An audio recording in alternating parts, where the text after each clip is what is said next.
Bem, boa tarde a todos. É um prazer enorme estar aqui.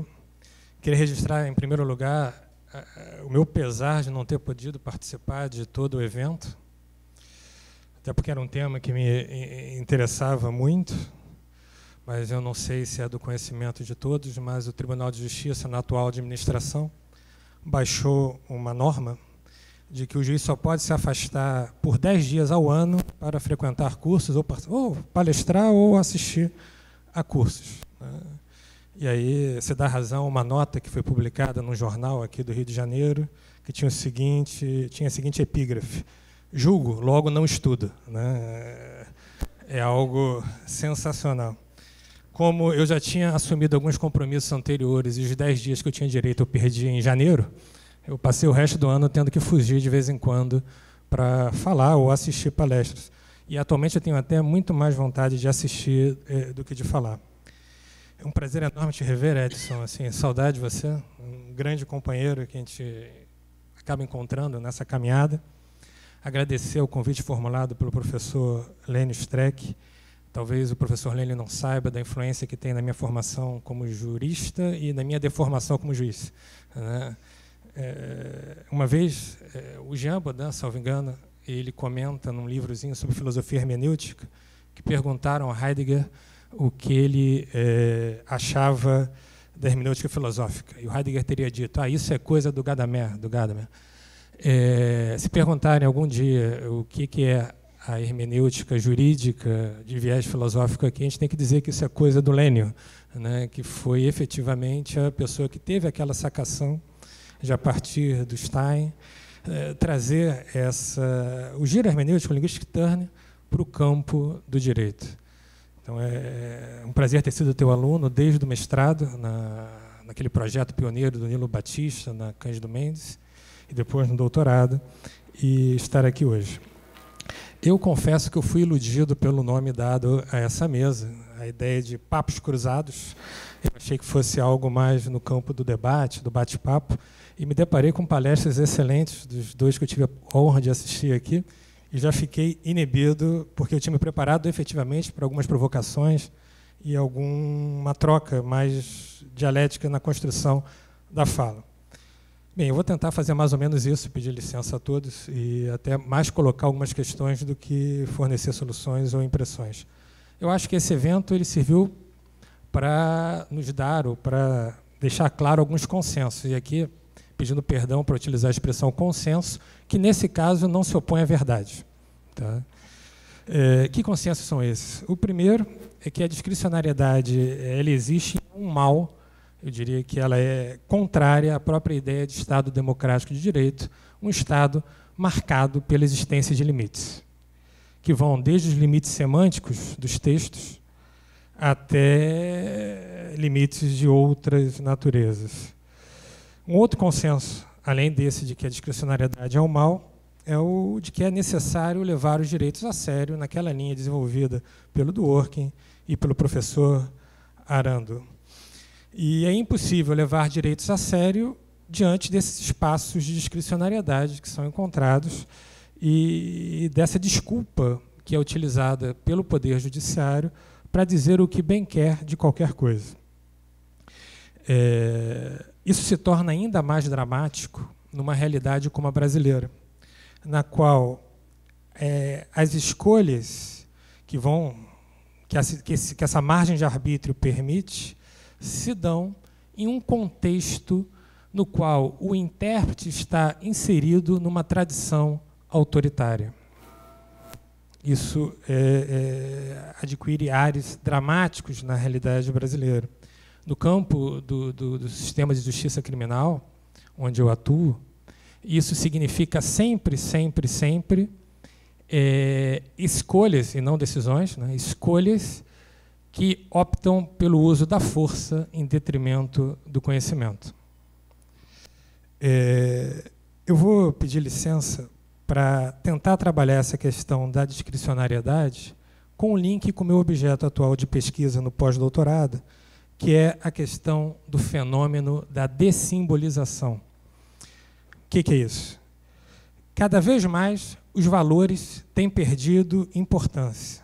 ou, na melhor das hipóteses, cada vez mais, nós substituímos os mais variados valores pelo valor mercadoria.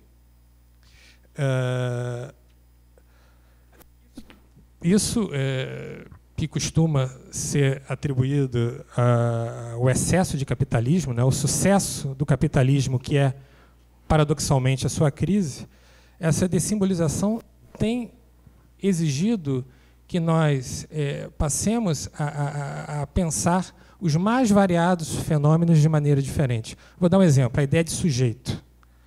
Os sujeitos que foram pensados para explicar a modernidade, eles não mais dão conta de explicar o sujeito na atual quadro histórico. Vamos pensar, o sujeito crítico kantiano, ele foi substituído por um sujeito acrítico consumidor. Talvez a ideia de sujeito acrítico seja a ideia do assujeito, que se aproxima muito daquela figura histórica do Eichmann, né? Aquele sujeito que se demite da faculdade de julgar. Aquele sujeito que sequer admite qualquer dado a priori. Por outro lado, o sujeito neurótico freudiano, ele acaba substituído por um sujeito psicótico, ou, na melhor das hipóteses, por um sujeito perverso, um sujeito marcado pela ausência de limites. Daí, não causa estranheza, um juiz também marcado pela ausência de limites, um juiz que acha que pode julgar tudo da maneira que bem entenda. A ideia de que o pai não foi inscrito, né? O pai é entendido aqui como um limite ao gozo absoluto, ao gozo pleno, à plenitude do gozo. De igual sorte, o sujeito revolucionário marxiano também desaparece. O sujeito revolucionário marxiano, ele é substituído por um sujeito acomodado.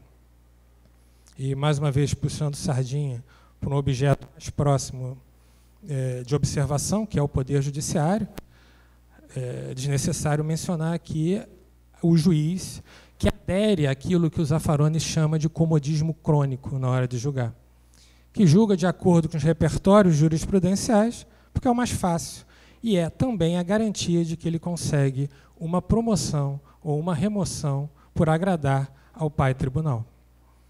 Então você tem o sujeito crítico kantiano, o sujeito neurótico freudiano e o sujeito revolucionário marxiano substituídos por um novo sujeito, ou por um assujeito. Um assujeito que trabalha preferencialmente a partir desse valor, que é o valor mercadoria. Não por acaso, no campo do direito, ganha destaque posições que aderem à chamada análise econômica do direito, que nada mais é do que introduzir o valor mercadoria como valor determinante, custo-benefício, etc. Ou também as visões procedimentalistas. No mundo dessimbolizado, o que resta seria o procedimento. E hoje o perigo é tão grande que até os procedimentos, enquanto garantia, são desconsiderados, na medida em que passam a ser vistos como obstáculos, como óbices, à eficiência do Estado ou à eficiência da produção e circulação de mercadorias. Diante desse quadro, a questão que eu gostaria de colocar e discutir com os colegas da mesa e com a audiência, com o auditório, é esse. Nós temos um quadro em que há um empobrecimento do círculo hermenêutico, né? Há um empobrecimento do círculo hermenêutico. Como ressimbolizar o mundo? No mundo dessimbolizado, se nós queremos a resposta correta, ou que se nós queremos fugir do arbítrio, dos decisionismos, como ressimbolizar o mundo? E mais do que isso, como pensar numa resposta correta para além do critério valor-mercadoria? Porque num quadro em que o intérprete, em que a pré-compreensão do intérprete está condicionada pela ideia e pela lógica da mercadoria, a resposta correta que esse intérprete é capaz de dar é uma resposta que nos atende? Por evidente, eu estou falando aqui atender às necessidades de um Estado de capitalismo tardio, e como o professor Lênio sempre gosta de mencionar, no qual as promessas da modernidade nunca saíram do papel. No qual nunca saíram do papel.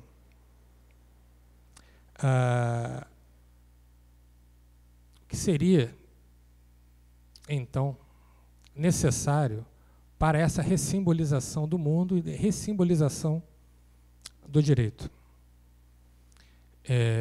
Vocês viram como eu realmente não tinha preparado nada, e eu queria deixar essa questão para a banca e agradecer a oportunidade de, pelo menos, ter me permitido essa reflexão ainda que breve.